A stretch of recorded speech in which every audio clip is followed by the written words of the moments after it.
Thank you for joining us today for our Sunday Speaker Series, a monthly opportunity for museum visitors to hear testimony from Holocaust survivors. Today we will hear from Celia Kener.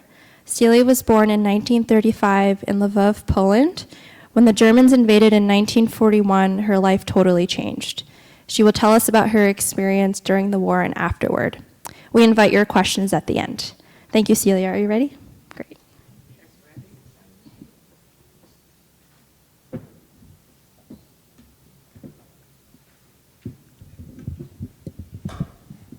Can you hear me well? Yes? Okay.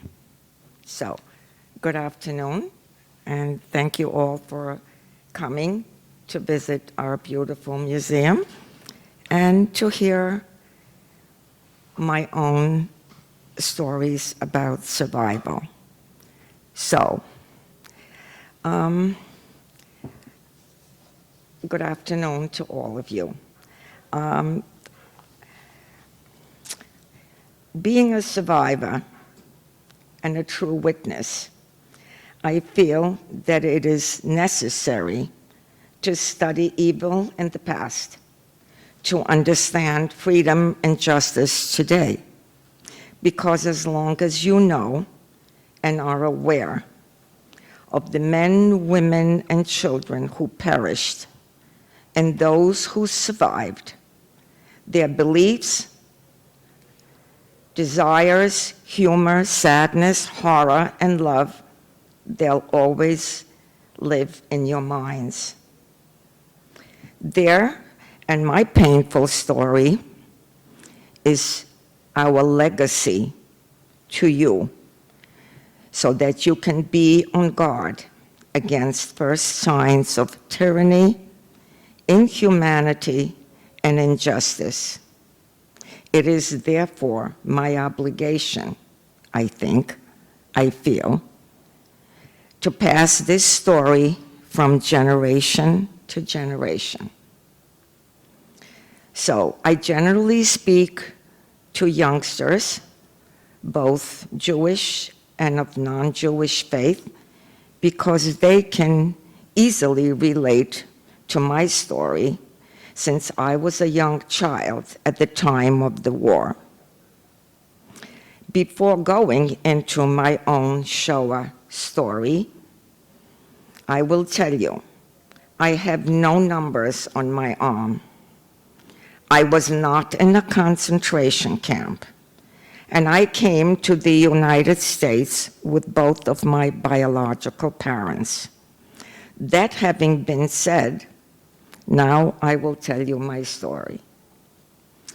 So, of all the creatures starving in the ghetto, the best off were the cats and the cockroaches, those who could struggle without reflecting, and those who are unable to wonder why. The second best thing is to be a child, approximately perhaps 6.5 years old, and alone. For early childhood is the magic years, I feel, where it's a time where everything and nothing makes sense. It's a time of expectation. And in the insanity of the ghetto, it was an advantage of sort to be under the age of 7 and have yet not reached the age of reason. So, the day the Germans invaded was a day that I had been expecting with much excitement, my first ballet recital. I was an only child born to a middle-class Jewish family. I had yet not been registered for school, but I did attend ballet classes. I was blonde, blue-eyed, spoke Polish, and played in the backyard that we shared with a Catholic school backyard. So the kids I played with were Polish, some Jewish, but there was never a problem.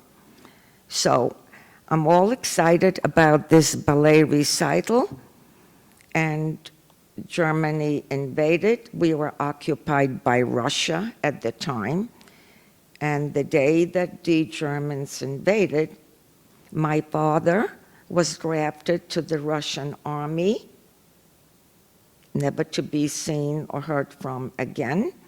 My ballet recital was canceled, and obviously I was very upset.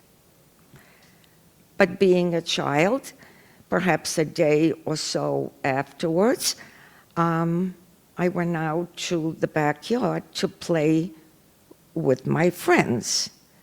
And my friends, all of a sudden, would not only welcome me and embrace me, but they were like, I couldn't imagine what happened. Did I grow horns? What changed about me? Not only that they didn't want me to be part of their group, but they pointed at me.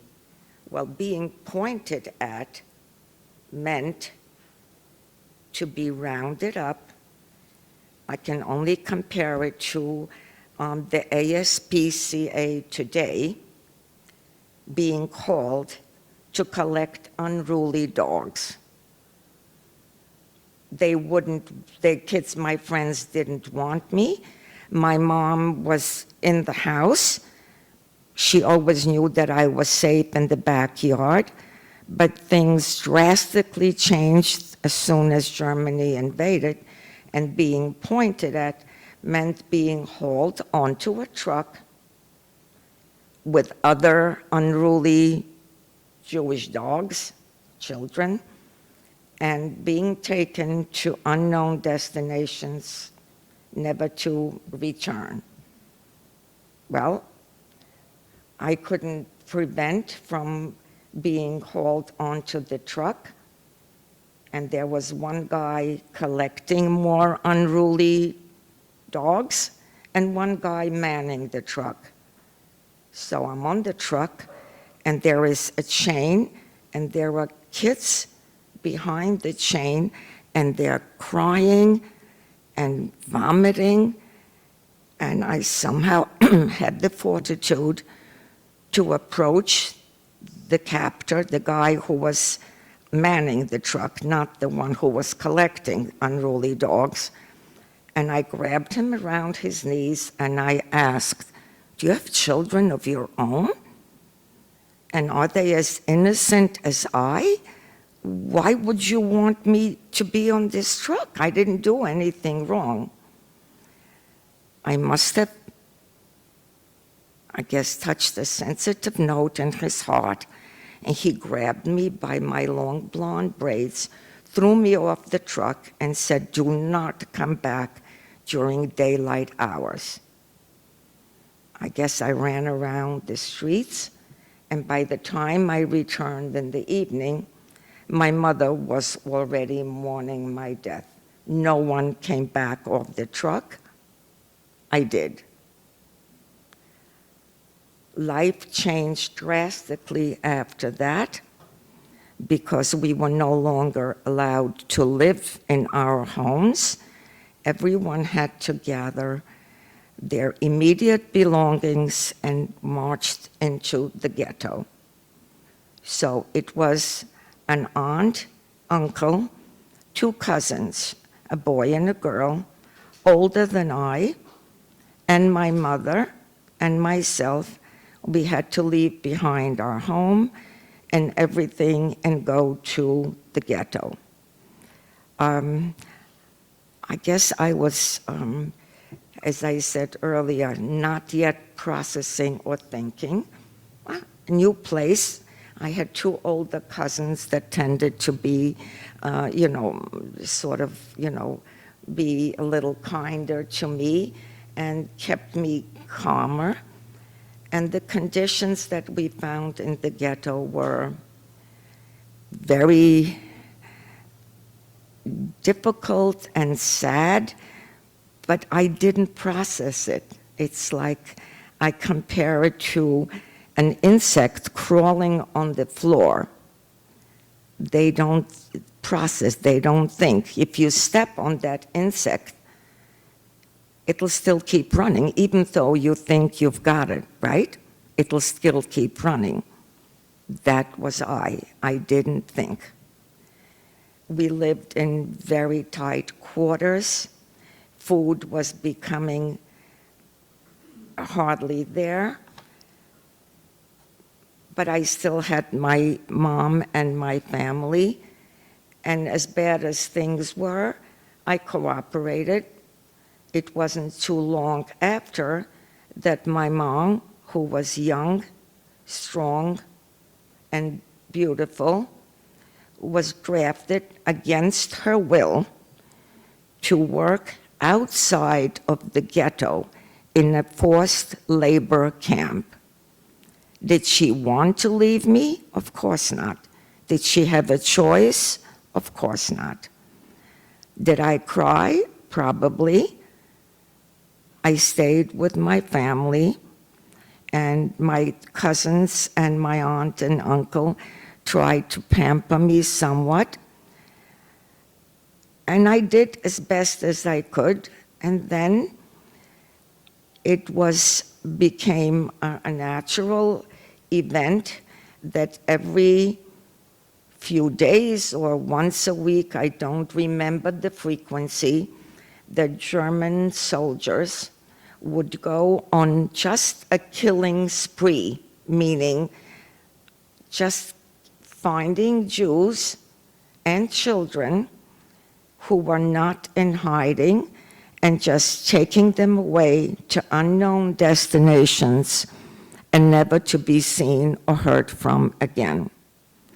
But Jewish people, being innovative, would somehow hear of it, that this particular act of just going on a killing spree would find places to hide, such as if someone lived in a place that had a basement and could dig beneath that basement in the cellar beneath, then they could, knowing that this terrible action or aktia was coming about, meaning just collecting Jews, they would allow some people in to hide. And as a retribution, you would have to, it was like a barter system, you would have to give them extra food, extra warm clothing. Perhaps you had jewelry that was hidden. I didn't know anything about that. That was if someone lived near a place where you could dig a cellar. If you lived somewhere where there was an attic, then maybe a place, someplace in the attic. If you lived near a sewer and you could lift the top of the sewer and strong enough to hold on, and some sewers you could go down and hide there until this act of just finding Jews and taking them away to places never to return, we can understand that that's what it was. My family would bring me along. Sometimes I was allowed in, and sometimes not. And the reason that they wouldn't sometimes let me in is because it could be 24 hours, 48 hours without light, without water, without bathrooms. Well, what would a youngster do but cry? Well, if you cried, if a child cried, then it would give away the others. So when the Germans came around to look for hidden Jews, then the cry of a child would make them aware, and then all the people who were hiding would be discovered. My aunt and uncle brought me along, and as I said, sometimes I was allowed in, and sometimes not. my mom was in that forced labor camp and brought in to visit with the inmates for a day to visit family members that were left behind, never knowing from one time to the next whether they would come back and find their family alive or not. There was no choice in the matter. That's what it was. Sometimes, as I said, I would go with my family, and I did behave well. One of the times, my aunt and family brought me to this place, and the people there said they were sorry. They would not let me in. This appeared like it's going to last a longer time, and that I was too young. My aunt was terribly torn and upset, and it's a matter of time. You got to do it quick. And my aunt said, Celia, you're such a good girl, and you are so obedient. I know that this will be over by tomorrow morning, so I know that you are brave. How about if we go in, and here is a dog blanket, and it's probably going to be over, she kept reassuring me. You cover yourself with that dog blanket, and you see the ruins over there of that bombed out house.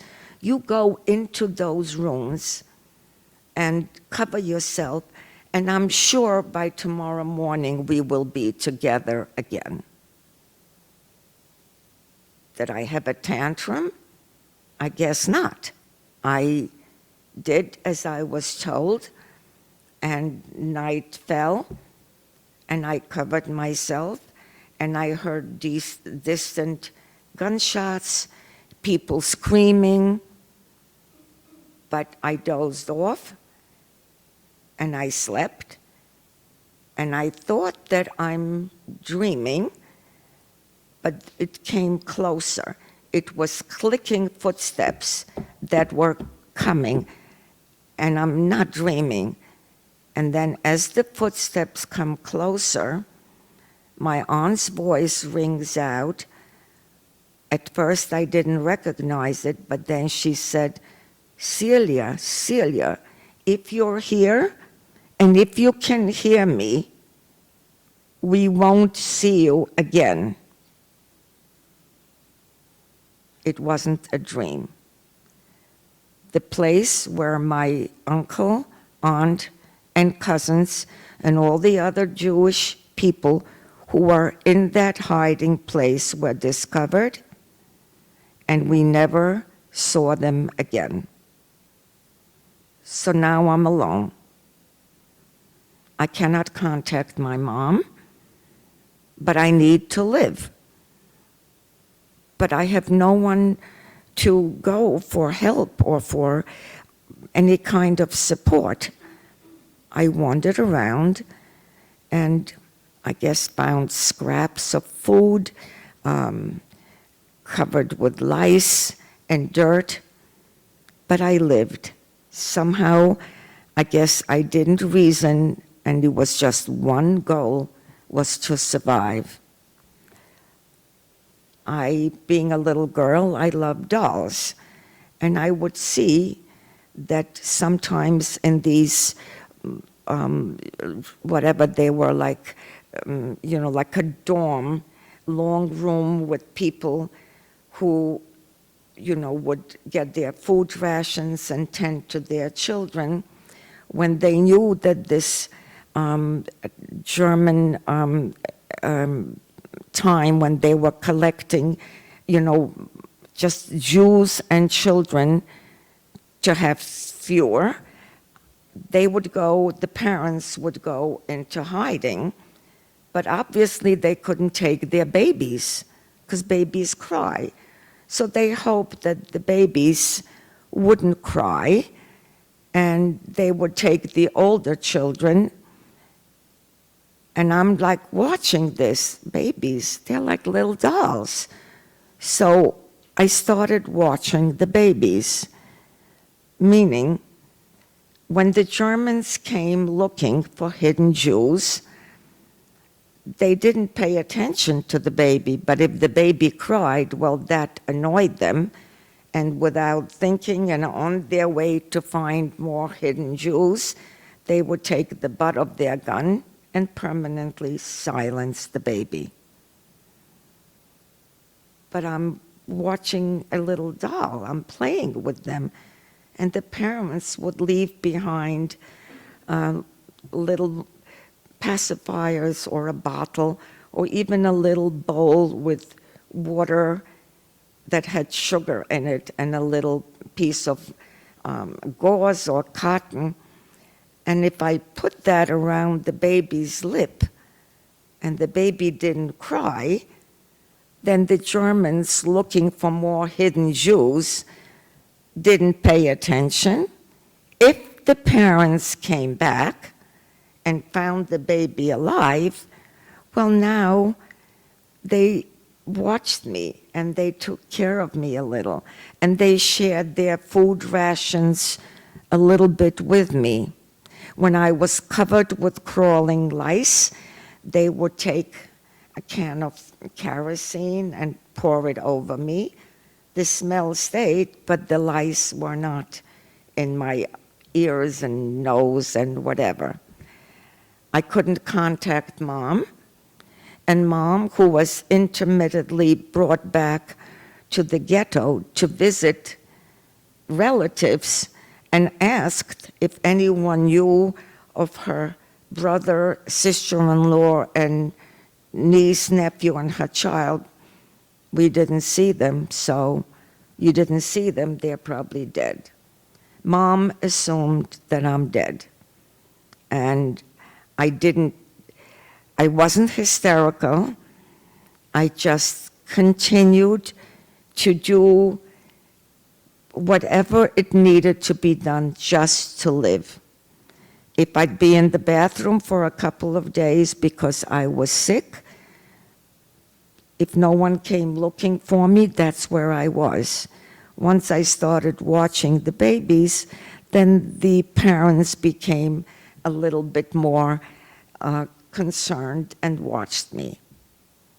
And time went on, and Mom came back again, visiting with other inmates, and somehow through word of mouth, she found me. When she found me, she hardly recognized me. They had, due to the lice, they cut my long blonde hair. I was emaciated, and when Mom came to visit, she said, "I am so proud of you. You are so brave. Just stay strong, and I will find a way for you to leave the ghetto, because there is no way you can live here." Who reasoned? If that's what she said, that's fine. More time passed. Again, Mom was brought in with other inmates for the day, and she said, "I have found a place and a family that is willing to hide you, but now you need to get out of the ghetto. How are we going to do that?" Well, this plan that I haven't quite worked out, but on the day next time I come back, I will, they came in and they would leave at the dusk of day. To walk into the ghetto or walk out, you had to pass a gate. And through this gate, you can't go through the gate. So you're small, you'll cover yourself with the dog blanket, and in the dusk of day, you will crawl underneath the wall of the ghetto, and nearby there is this wooded area, and I will come and meet you there. this whole thing didn't make sense. The only thing that makes sense, do you want to live? Yes. Well, then you have to do what you're told. It appears that Mom, who was very charming and very beautiful, and was able to buy her way with the guards of her camp, and went to a family who were pre-war clients of my dad. My dad was a sheet metal worker, but he was very expert in creating metal figurines. And this couple would come to his shop on a Sunday, and sometimes I would be there, and they would admire his little creations. And sometimes they would see me there. Maybe they played with me, but I didn't remember them, and they admired me. But this couple were childless. They had no children. When my mom witnessed of what was going on in the ghetto, she somehow got her way with the guards of the camp where she worked and escaped the camp and went to this family who lived in the suburbs of town. I don't know how she got there, but she said to them, "Do you remember that little girl that's my little daughter who you liked so much? Well, she is in the ghetto, and I'm in a forced labor camp. And the likelihood is that I will not live. And if you want her, and you wish, and you're able to save her, then you will have her as your daughter." I didn't know any of it. All Mom told me was, if you want to live, then you need to sneak out from underneath the wall of the ghetto tonight. I will meet you during the night. A wooded area, there are going to be animals and bears. Don't ask questions, just hopefully you will be able to sneak out from underneath. I did as I was told, and the minute my head went under and I saw lights and soldiers and guns pointed, I chickened out, couldn't do it. More time passed, I got weaker, I began to reason and see the horror all around me. People with shaven heads and the Star of David scratched on their foreheads, dancing in a circle to loud march music that was always blaring through the loudspeakers in the ghetto. My parents were dancers. They loved dancing. They loved music. But no one danced to march music. And how could these people be dancing, this is my young mind reasoning, if they have no hair, if they have blood oozing, and why is there music? Music to me meant happy times. People in the streets lying, children with just starved, playing, and all of a sudden just expiring on the floor. And I'm watching all this, but it's not real. I am just not processing it. But Mom came back the second time. It was a few weeks later. I don't remember time.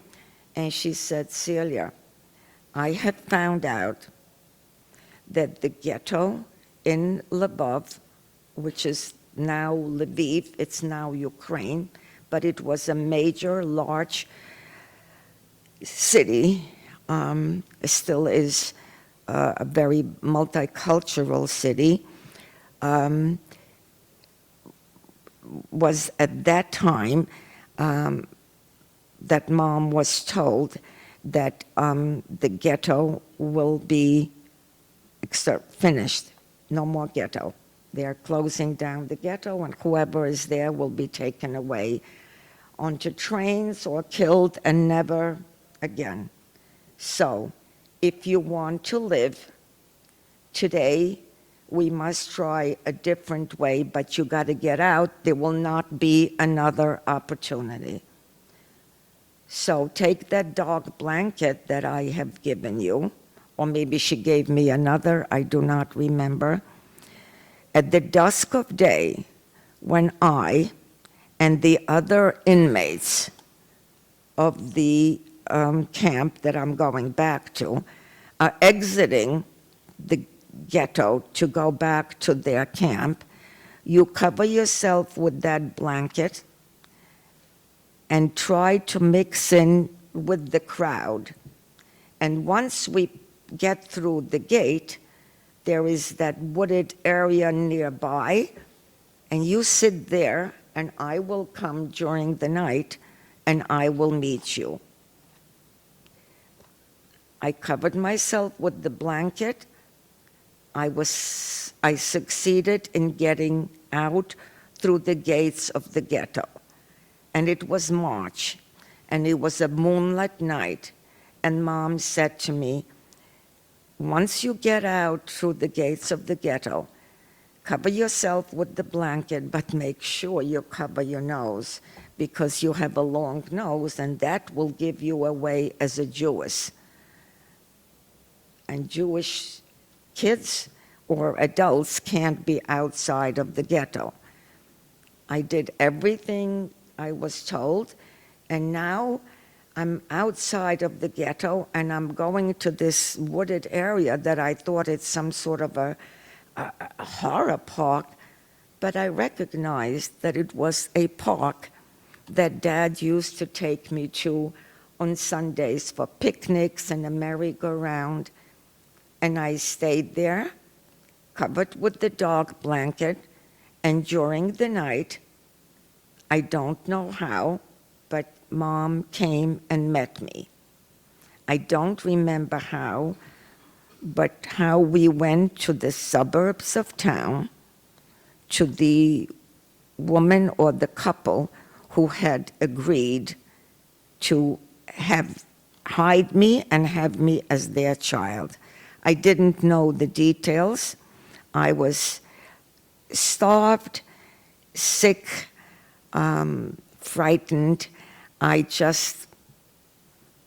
It was just like a robotic function of life. I didn't reason.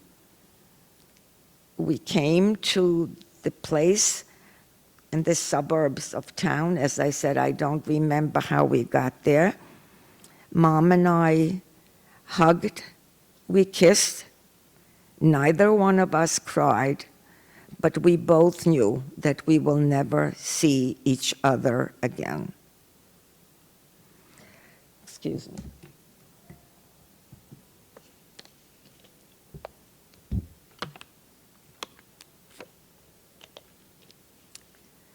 We didn't cry. We parted. And a door opened, and there stood this woman and a gentleman behind her and two older people. I was truly not even thinking, but someone clean and warm opened their arms and embraced me. And I was too sick and too emotionally upset. I just welcomed the warmth of a human embrace, because the time with my mother was so limited. Everything was in whispers and frightening and like sudden. She embraced me. She took me into their home and introduced me to her husband and her parents, grandparents. They nursed me to heal my skin scabs, my illnesses that I brought with me. They cleaned my hair. They were warm, they were gentle, they caught my diseases. And they went to the doctor, which made them suspicious. Where have you been, near Jews? You don't get these diseases. Were you in the ghetto? So they became suspects. They were kind, they were loving, but I had restrictions, and those were never to wear shoes in the house, never to go near a window,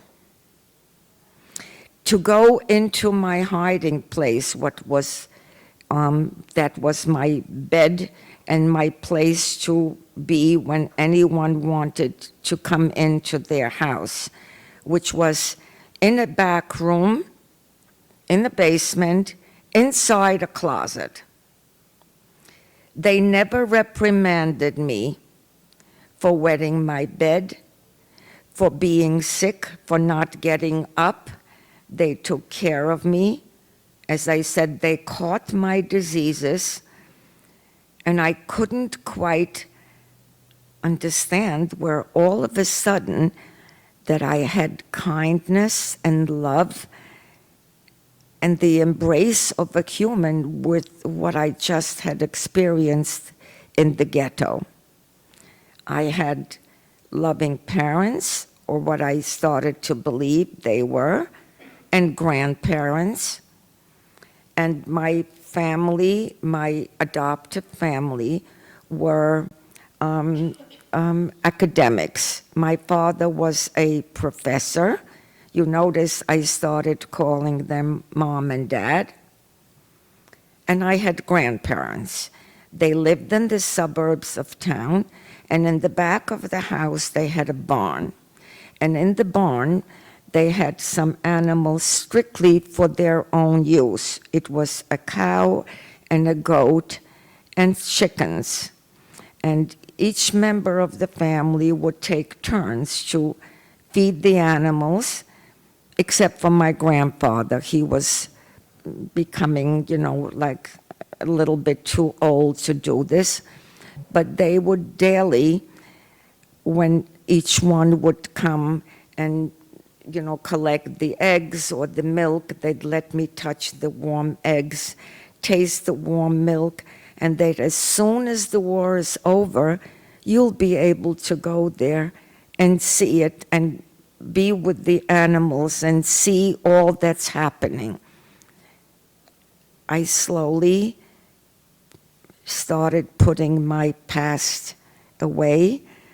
They showed me how they prayed, kneeling, crossing myself, and I adopted it all, and I became the center, the focal of their attention. They fed me. My father would come home and I'd warm his slippers to endear myself, and he'd read books to me, and he'd be, telling me of what to expect when I go to school. And somehow I was able to put my past away. I prayed nightly, and I couldn't wait for the day to be formally baptized or christened and be their daughter. Whether it was a child's mind or whether it was just a survival, I was safe. I was not near a window, but when I heard children playing, they said, don't worry, you'll be there soon. But I wasn't allowed near a window. I became very comfortable. My hair grew back. I regained the weight and my health, and I am just so excited to have a loving family and not to see horror and death in front of me. I'm not exactly sure whether it was a year or a little more than a year. I still slept in that place that they set up for me, and I didn't wear shoes, so I was shuffling my feet, and after being with them approximately a year, I think, one morning I come upstairs, and that window, as you see over there, the curtains are open. They were never open before. And I see the 4 members of my family, their backs, meaning they're facing the window, and I'm coming from there. And my grandmother heard me shuffle in. She ran quickly and tried to cover my eyes with her hands, but not soon enough, because what I saw on the wall across the street, a building, were 2 adults and 2 children that were publicly hung out the window. I saw it. They had hoped that I didn't, but now the reality hit them as well as myself.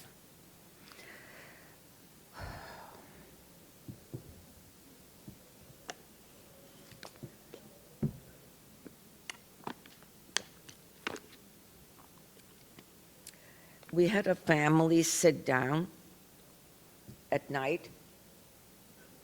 Of course, everyone was so upset. Maybe I wasn't as upset as they, because nothing was real to me. I didn't want to absorb it all. I didn't want to think of what's happening. But my wise, brilliant father said that now that they had found 2 Jewish children hidden, then the Germans would come and search each house more diligently. So it would be dangerous for them and for me to stay on in their house, because they're going to be searching more diligently. He is looking into a plan of what to do. I'm not reasoning. I'm going to live. A day or 2 later, he comes back with a plan, everyone included, myself as well, and he said, I have found out about an orphanage that is taking Jewish orphans by boat to what was then Palestine. And hopefully she'll make it there safely, but if she stays here with us, then what you saw across the window will happen to all of us. Everyone was upset. My loving family were hysterical, but they packed my immediate little belongings and all blessings, and in the morning, a few days afterwards, my Polish sweet mother, after saying our tearful goodbyes, is taking me out of the house, and we go through the back of the house, and I'm imagining, oh, I'm leaving, so maybe she wants to show me the animals for the last time. And she can't take me out through the front, because then they'll see. She walks me through the back, and I said, oh, I'm going to see the animals. She sits me down on the steps and confronts me with love and tears in her eyes and says, Celia, I love you so much, and I'm so concerned that you may not make it to the destination of Palestine.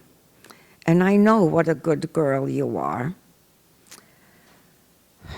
How would you feel if I hid you here in my barn? But remember, first of all, she is speaking in hushed tones because hopefully no one from upstairs will hear. So, how about, I'm afraid that you will not make it to the destination safely. And I love you so much, and I know you're such a good girl. How would you feel if I saved you, hid you here in my barn, but nobody, your family upstairs won't know about it. So I can only bring you food once in 3 days. Remember how I go down with food for the animals? Yeah, I remember. I was helping to put the food together of what the animals were getting. Oh, and if you agree, then not only will I be able to bring you food once in 3 days, but you're going to have a friend. Who? I'm going to have a little girl, finally? An alive girl my age? I'm going to have a playmate? Of course I agreed. And she takes the pitchfork, separates the hay, lifts me up from the seat of the stairs where I am, and puts her arm around me like so, and I'm smelling her love and her clean smell, and slowly her arm moves up to cover my mouth, and I'm assuming because she loves me, but the intention was to keep me from crying out. I'm going to have a friend, a human child to play with? And as she separates the hay, all the way up on top by the ceiling, there sits this skeletal, unkempt woman. I'm expecting a little girl. And this woman is whispering names of endearment. They sort of strike a bell, but I don't want to know it. But she's speaking to me in Polish. It's not registering. But we can't be loud because the family upstairs may wonder. It's not a little girl friend. It's an adult woman.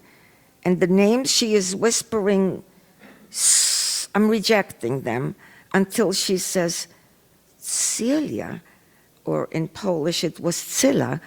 Cilla, what do you mean you don't remember? Don't you remember the ballet recital, which was the focus of my life? You're all wondering, right? Who was this little friend? Nobody?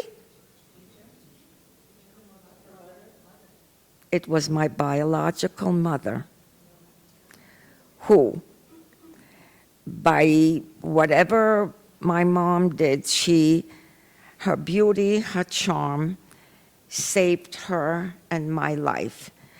The guards warned my mother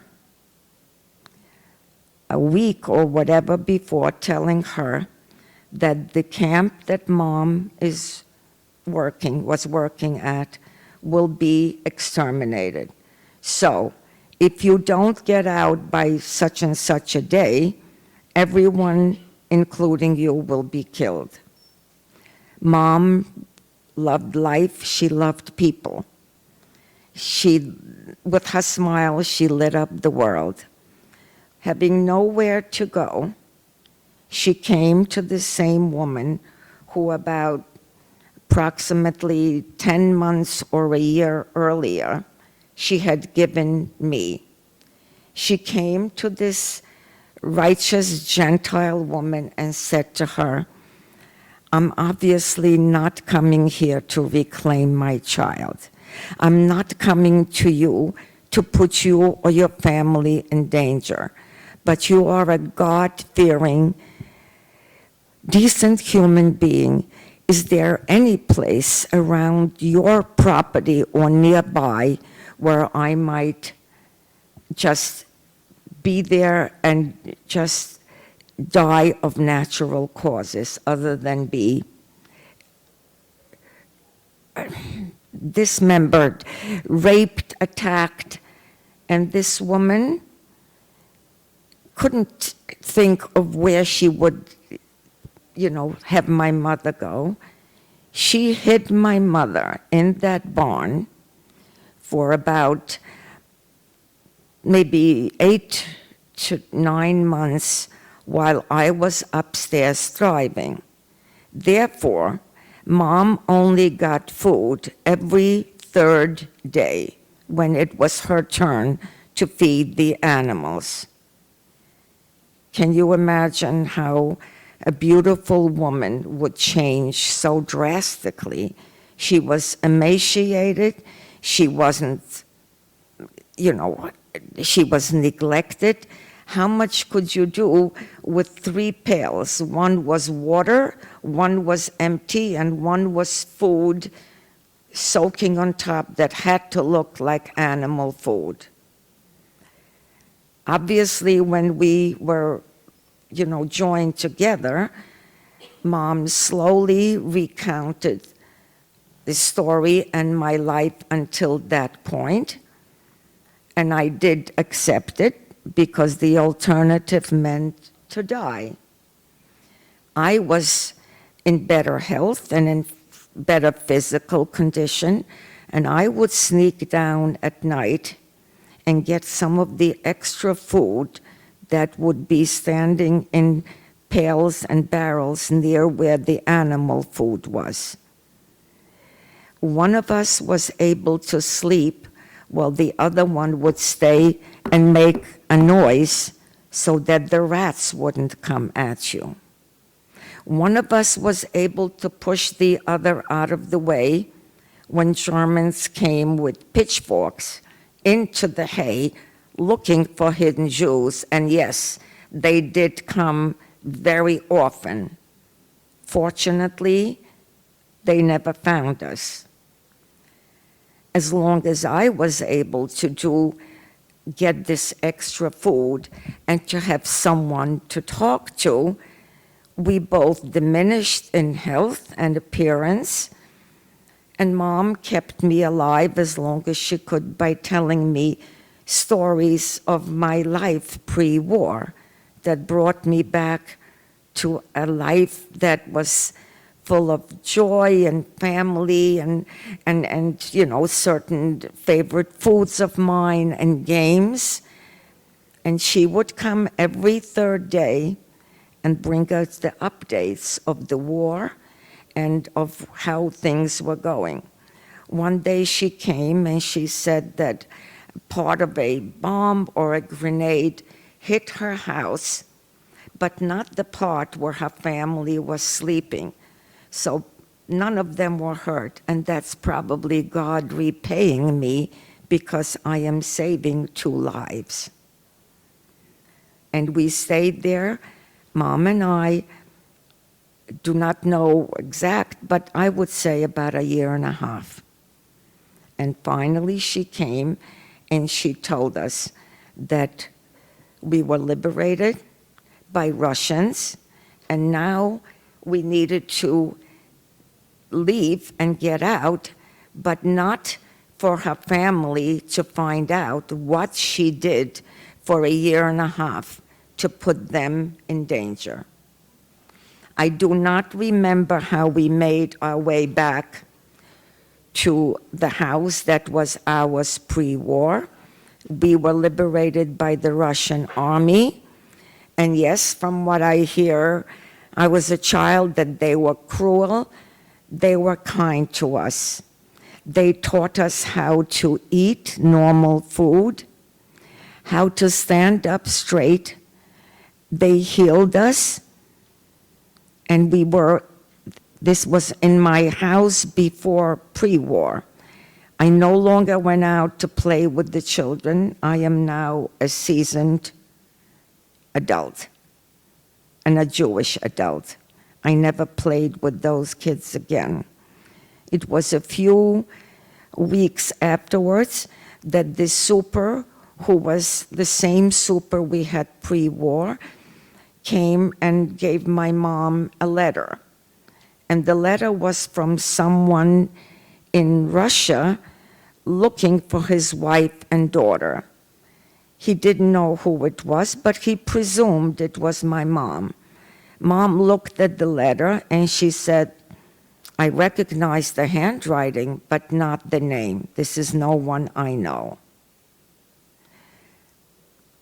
Eventually, and I'll spare you the details, through the help of whatever organization, it appeared that my biological dad escaped the Russian army and lived in a different part of Russia, in a very hot part of Russia, and changed his name. Therefore, he couldn't use his given name. It was 5.5 years before we met again. And when he saw me and he opened his arms, and I was like, he says, I'm your father.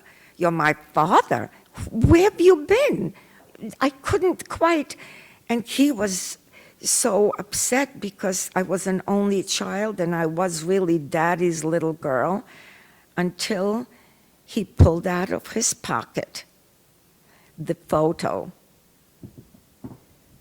Obviously, this is a copy, but he had the original photo of myself dressed in a Shirley Temple dress for the ballet recital.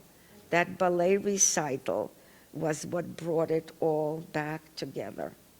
My dad, mom, and I left Poland. Afterwards, we went through different parts of Poland, Austria, displaced persons camps, which was my first introduction to any kind of schooling. So I was taught a little English, a little bit of Hebrew, and this was Dad, who was a sheet metal worker, was now become a director of an art school, teaching young men a profession, sheet metal work or metal work. And in this art school, of course, run by the DP camps, were now run by the Americans, and they were very helpful with, clothes and food, and life took on some sort of a normal feel, and the Americans were able to pursue, and we had no family left, so our goal was to go to Israel. But through the United States, the Hayas, which is the Hebrew, I forget the right, they found an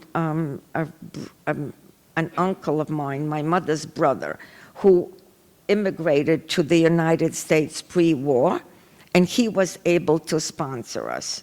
So on August 27th of 1949, my parents and I arrived to Boston Harbor, and my uncle now had children same age as I, 2 cousins.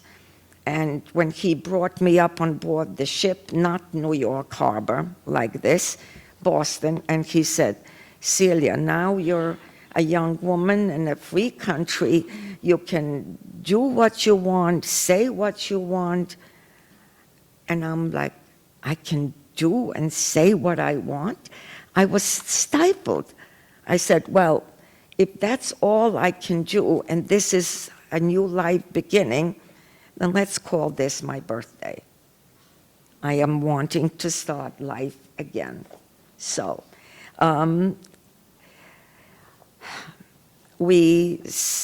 my dad enrolled me to school, For school, of course, he made me younger so that I could keep up to this level. For Social Security, he made me older so that I could collect, right? So could never get my birthday straight. We settled on the lower part of New York, on the Lower East Side. I enrolled in school and very anxious to learn quickly. And I did all my homework, and the teachers were kind of impressed. I couldn't make friends because it was 1949, and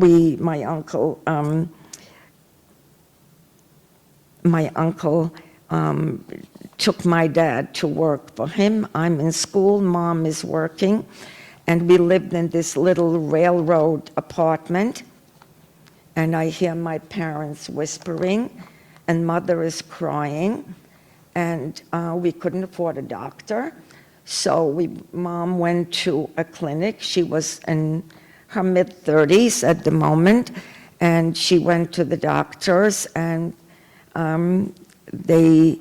she said something is wrong, and she was gaining weight, and they said, well, probably food is abundant, so don't worry about it, you'll be fine. You're in early stages of menopause. Well, that menopause turned out to be other, and 7 months later, she started bleeding, and it appears that she became pregnant again. And when she told Dad, he said, we just started a new life. We have a daughter. She's going to be 15 years old. We have to work and get in things. And I'm hearing this. Babies? To not keep babies? He said, well, if we have to have a child, until that child sleeps through the night, we have to give it to someone. I'll take care of this baby. I'll stay up at night and make sure the baby doesn't cry so that everyone can get their sleep. And indeed, in November, and I was going to be 15 in December, my mom gave birth, and I have a baby brother who is 15 years my junior. And of course, life wasn't easy, but he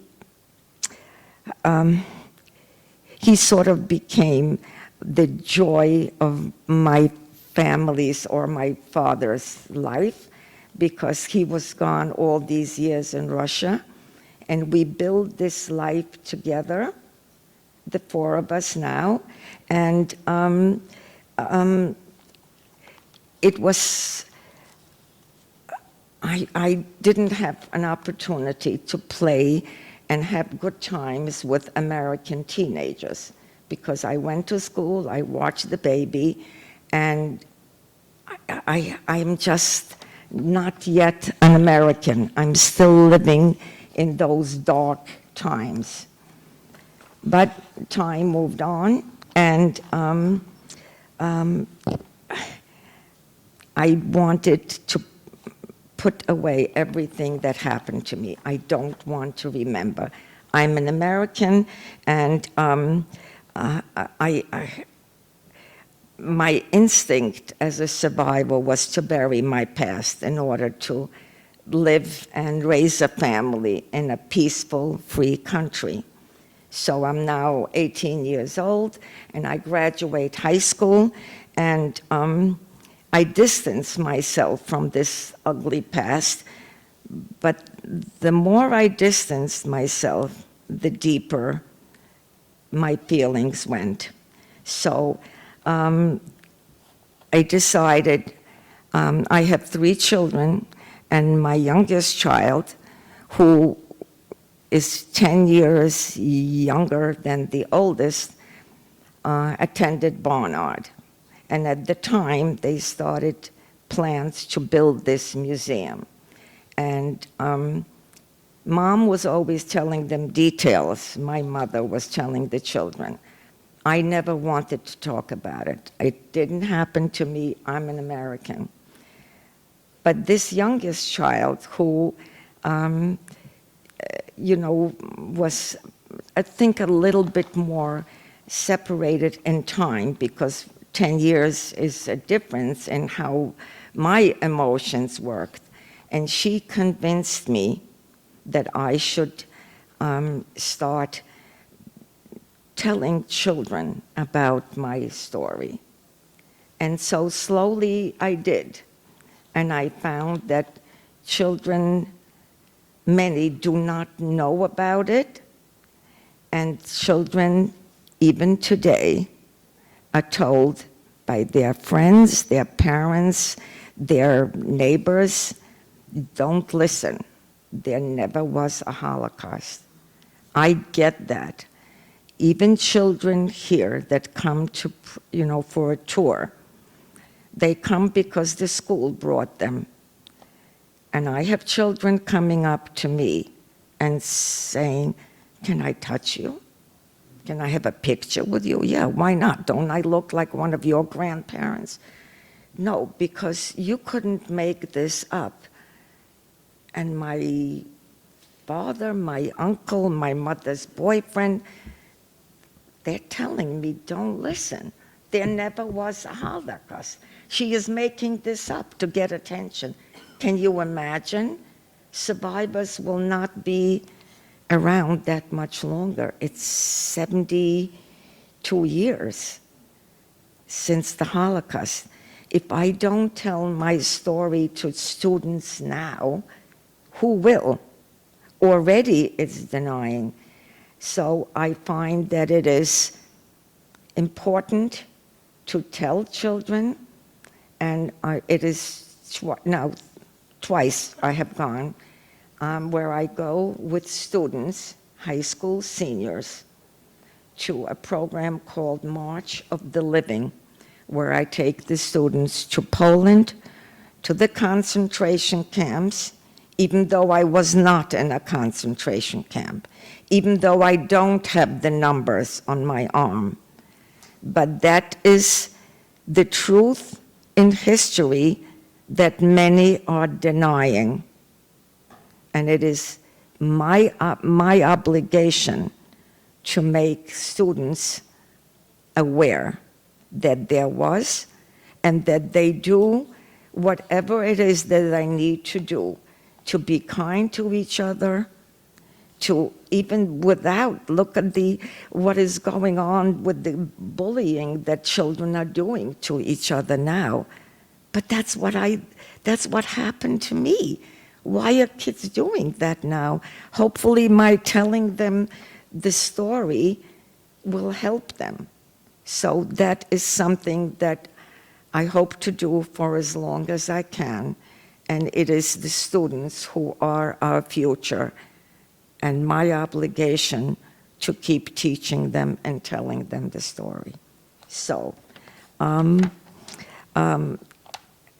am more determined than ever to preserve the memory of the victims now as never before.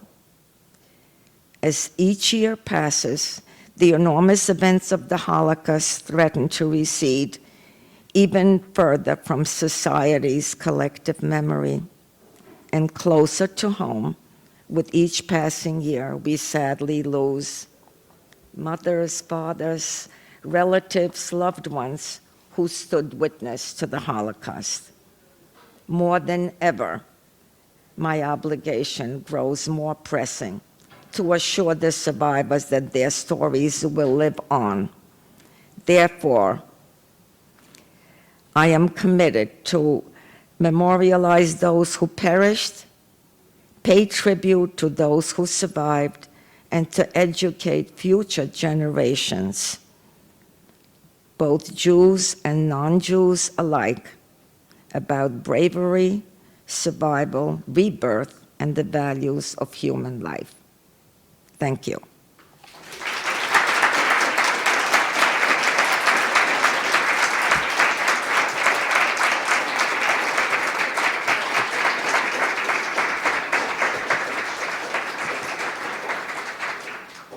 Would anyone like to ask me any questions or comments? Yes, ma'am. Did you ever come in contact with the family that took you in?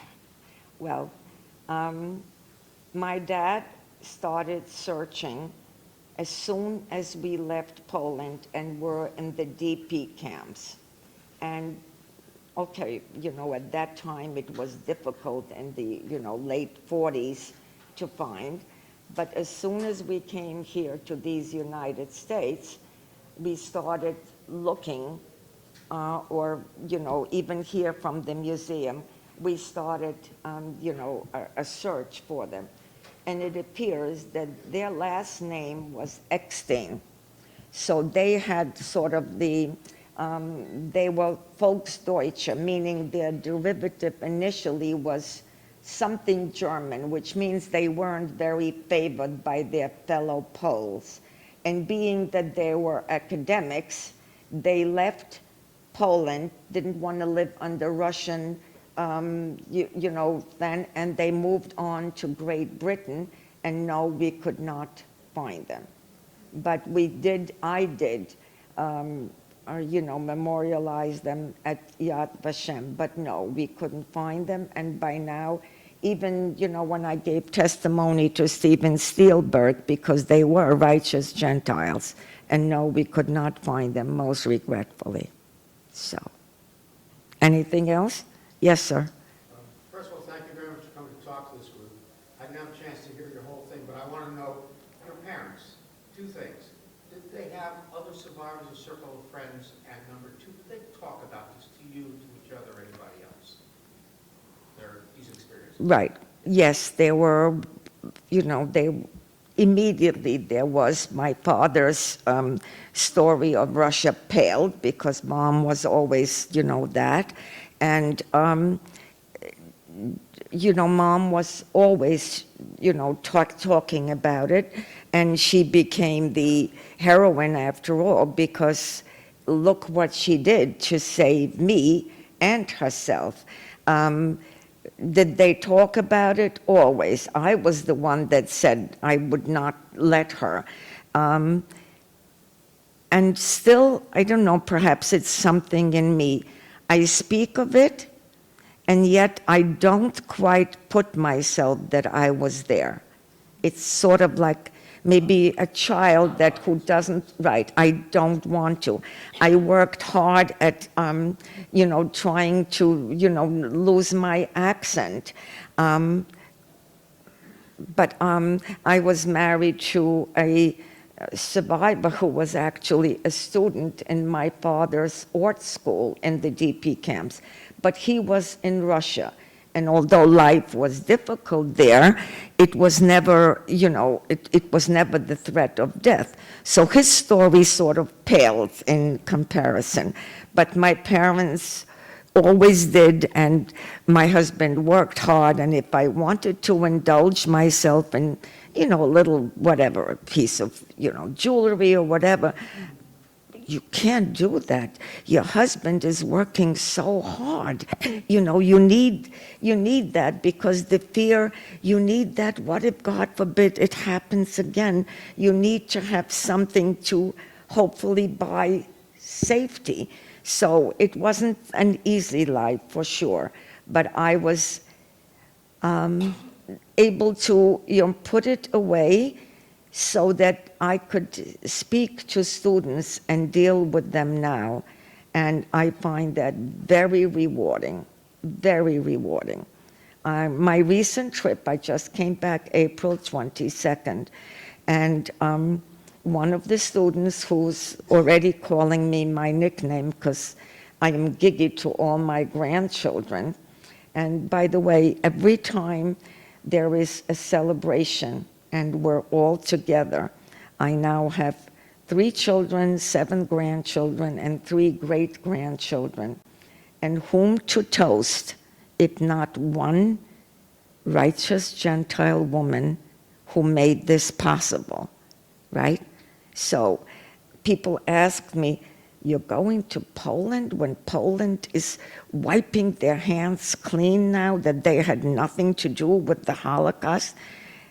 there are two sides to every story, right? It's not that not just because mine, a woman who risked her life to save me, but, you know, anti-Semitism is all over the world.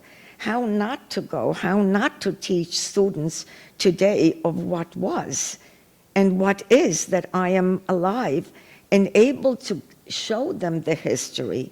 So, you know, there are many factors that you can weigh on either side. I feel very blessed that not just my own family, but the students with whom I'm with. And one of them is a filmmaker, she is making a movie. Another is, she wants to go into, you know, politics, to, you know, to do something to make this a better world. And if there's any part that I can do by telling them the story, then I hope I'm around for a while to continue teaching. Yes, sir? Okay. Do you have dreams about your experiences? Does your experience recur to you in your dreams? I'm sorry. In my dreams, Nightmares. Night dreams. Gigi, do you have nightmares about it? do I have nightmares? I did for many years. Many years, not anymore. I think I have healed. But for many years, yes, my husband would shake me away. And one particularly, it's not a dream, it wasn't a dream, but it stayed with me, a horrible experience. And I have one of my granddaughters here in the audience, and she knows for a fact that unfortunately, her mother, my oldest child, suffered because of an experience that I had. We were once hiding, a group of men, women, and children, in a church steeple.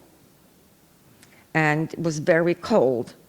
And of course, in a church steeple, you see cats running around, right?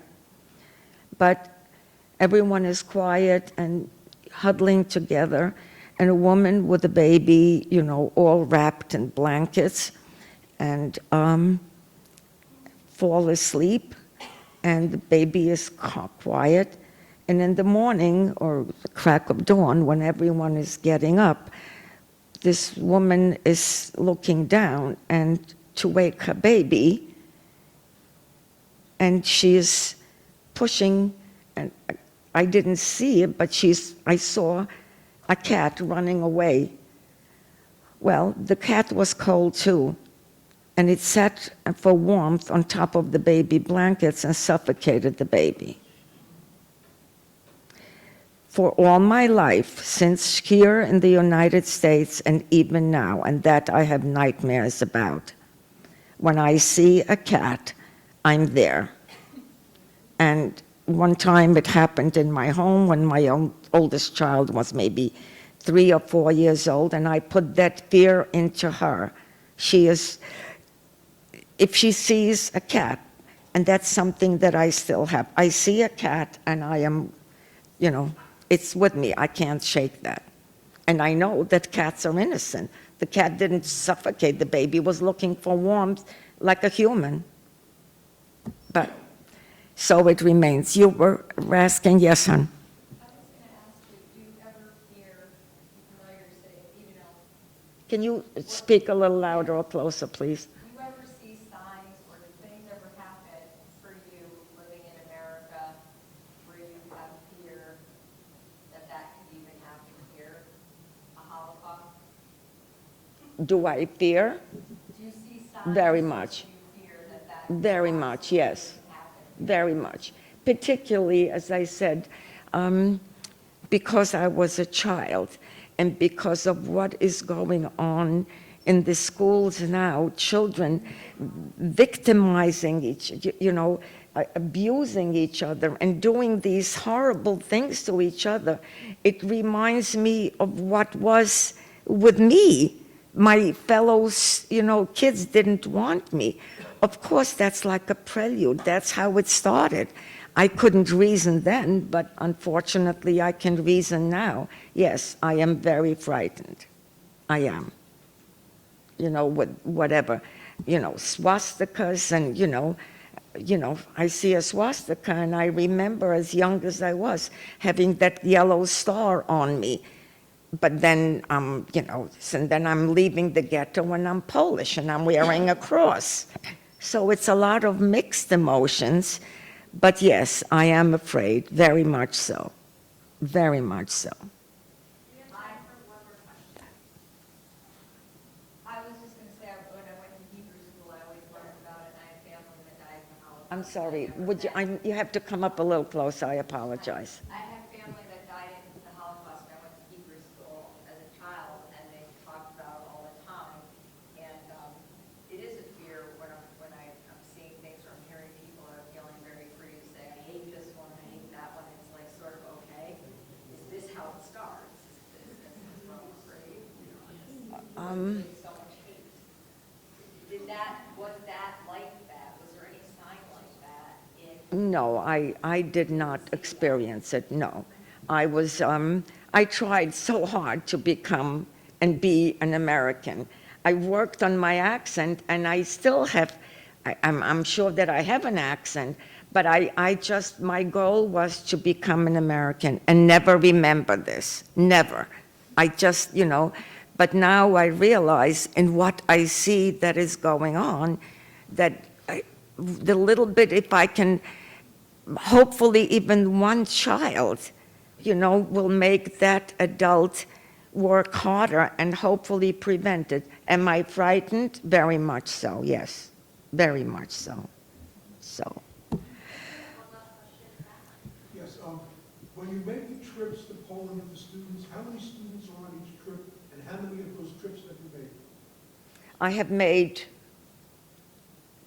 I've gone twice, but there are survivors there that have gone as many as 15 or 16 times, because some of them are witnesses. One of the women that I was with this year, she was one of Mengele's victims. Meaning he tried to change the color of her eyes, and she goes with students. The students this is voluntary, it's not inexpensive, but these are students who will witness true history. You can't make up what you see there. Unfortunately, the United States, I find, least represented. There are students from all over the world: Mexico, Brazil, Argentina, France, Italy. I happen to spend the winters in Florida, so I go with students from Florida. But there is a New York group that goes as well. It's not compulsory. It is truly something you choose. It's not birthright. Birthright is studying Israel.